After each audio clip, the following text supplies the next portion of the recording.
Okay, puntahan natin ang SSS. Hinikayat po ng mga miyembro o ang mga miyembro nito na sumali sa bagong retirement savings scheme. Ang tawag ay My SSS Pension Booster. Dadagdagan po ng mga miyembro ng kanilang hulog. Pero affordable naman daw ito at tax-free pa. So, sabihin, kasi ngayon, di ba, meron kinakalta sa atin. Yes. Pwede natin siyang dagdagan. Yes. Kung pakiramdam natin ay kaya pa natin ibigay. Kasi in the long run, madadagdagan yung ating pension matawag. Yes.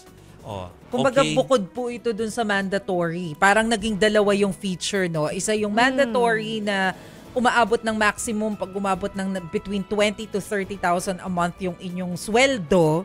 Yun yung maximum na makukuha natin. Pero kung kaya pang magdagdag ng more, ayan na, go na. Chiki, magdagdag ka daw. Sabihin ko nga sana, dali na, Joey. Okay. Kaya. Okay, si Masena ang magpe-present ng kanyang mga baon.